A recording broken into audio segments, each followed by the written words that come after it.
এই দুনিয়া আখিরাতের ফসল কামাই করার জায়গা, আখিরাতের ফসল কামাই করার জায়গা। বাবারে, দুনিয়া রং তামাশা করিয়া খেল তামাশা করিয়া কাটানোর সময় দুনিয়া না। পাগলামি করিয়া না, কলিজার টুকরা বাবারা। এত দরদের মাওলা, এত আদর্শ করে বানাইছে রে ভাই। আবার এই মাওলার দরবারে নাফরমান হইয়া যাইব। আল্লাহু আকবার। আপনার আমার মতো কপাল পোড়া তো আর কেউ হইতে পারে না। এ বাবার, আপনাদের সামনে আমি কোরআনে মাজিদ থেকে আয়াতে কারিমা তেলাওয়াত করেছি।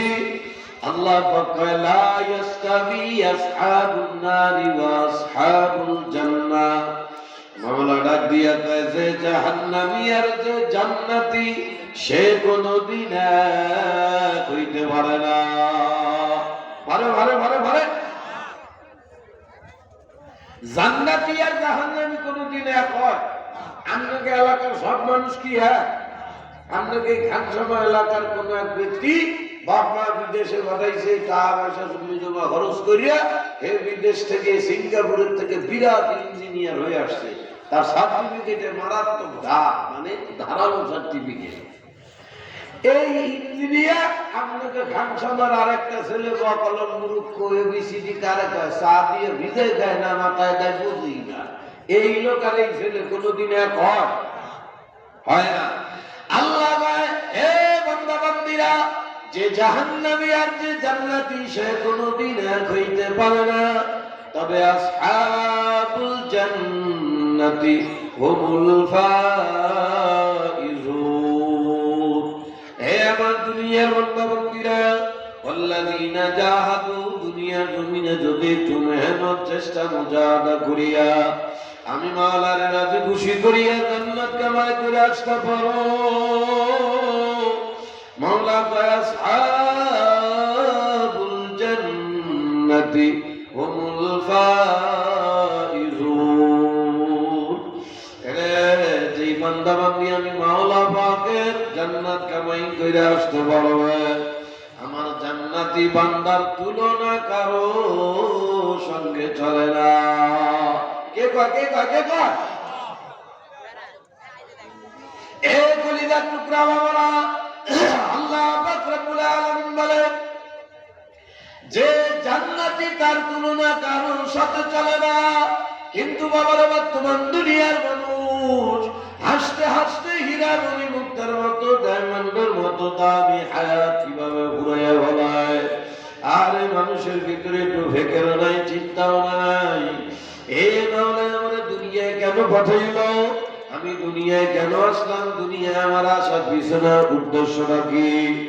আরে শুধু দুনিয়া করতে করতে হায়াতের মতো দৌলত ফুরাইয়া বলায়।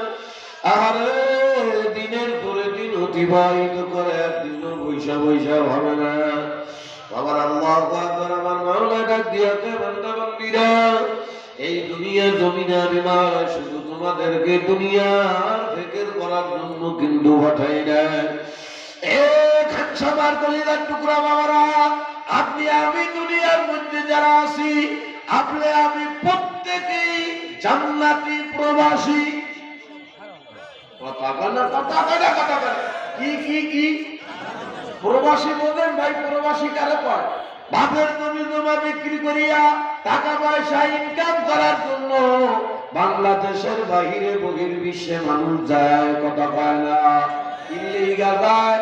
খানসামা এলাকার ছেলেটা বড় গরিব, অভাবের কারণে আল্লাহ চোখে দিশা দেখতে পারে না। বাপের জমি জমা বন্ধক রাখিয়া মা বা আল্লাহু আকবার, মার কানের তা গলার তা বাবার হাতের বাবা চুরি এগুলা বন্ধক রাখিয়া ছেলেটা বিদেশে যায়। কেন যায়? আমি বড় অভাবে আছি, অভাব থেকে বাঁচার জন্য বিদেশের মাটিতে যায়, কথা কয় না। এই প্রবাসীর মূল উদ্দেশ্য কি? আমি বিদেশে যাইয়া প্রচুর পরিমাণ মেহনত কষ্ট করিয়া মাসে মাসে টাকা পাঠাইব। আমার আব্বা অথবা আমার ভাই বেরাদার আমার পক্ষ থেকে আমার জন্মভূমি বাংলাদেশ খানসামার ভিতরে আমার নামে সুন্দর বাড়ি করবে, আমার ইনকাম দিয়ে আমার ছেলে মেয়েরা ভালো থাকবে, আমার ইনকাম দিয়ে আমার ছোট ভাই বেরাদাররা ভালো থাকবে, কথা কয় না। এ বাবা, একজন প্রবাসীর উদ্দেশ্য কিন্তু এইটা। কিন্তু বাবারা আমি শুনেছি অনেক প্রবাসীরা এ বাবারে দীর্ঘ আল্লাহ 24 ঘন্টার ভিতরে বাবারে 12 ঘন্টা 15 ঘন্টাও নাকি অনেকে পরিশ্রম করে, বাবারে ঠিক মতো খাইতেও পারে না, কঠোর পরিশ্রম করে। উদ্দেশ্য আমি আমার বাপের জমি তো মাফিক বন্ধক রাখিয়া আসছি, মেহনত করিয়া বাংলাদেশের জমিটাকে আল্লাহু আকবার ঠিক করবে, অভাব থেকে বাঁচবে বাবা। ঠিক আপনি আমি দুনিয়া আমার মাওলার জান্নাতের প্রবাসী। হে খানসামার কলিজার টুকরা বাবারা, হাত ধরি পা ধরি, হে ভক্তাদ মা বোনেরা, বুঝিয়া শুনিয়া মাওলার কবরে যাও বাবা। আমার মাওলার হীরামণি মুক্তার মতো দামি ডায়মন্ডের মতো এই হায়াত হাসতে হাসতে ফুরাইয়া ফেলা বাবারে। চাওয়ার না চাও মাওলার দরবারে কিন্তু দাঁড়ানো লাগবে বাবারে। কে কি নিয়ে মাওলার দরবারে দাঁড়াইবা? দুনিয়া থেকে আজাইলের হাতে ধরা খাওয়ার আগে বুঝিয়া শুনিয়া যাও।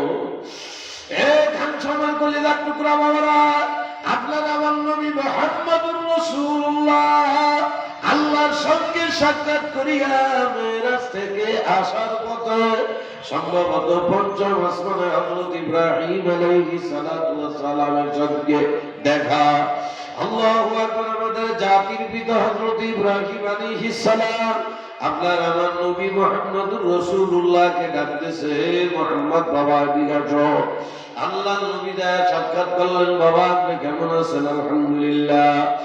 ইব্রাহিম আলাইহিস সালাম কামারে সব কথাবার্তা ক্লিয়ার করে আসতো তো, হাত পাটা মাওলার সঙ্গে সব কথা ক্লিয়ার করে আসছি, এখন আবার দুনিয়া জমিনে যাইতেছি। ইব্রাহিম আলাইহিস সালাম ডাক দিয়া কয়, বাবারে দুনিয়ার জমিনে যাইবা, আমার সন্তানদেরকে একটা খবর একটা সংবাদ আমার পক্ষ থেকে দিবা। আল্লাহর নবী বলে, আপা বলেন কি সংবাদ আপনার পক্ষ থেকে দেব? ইব্রাহিম আলাইহিস সালাম কয়, দুনিয়ায় আমার বান্দা আমার সন্তানদেরকে বলবা, আমার মাওলা বনি আদমের যে রূহ বানাইছে, কোন একজন মানুষের রূহ বানাইছে, তো সাথে সাথে আমার মাওলা তার নামে একটা জান্নাত বানাইছে। সুবহানাল্লাহ কয় না?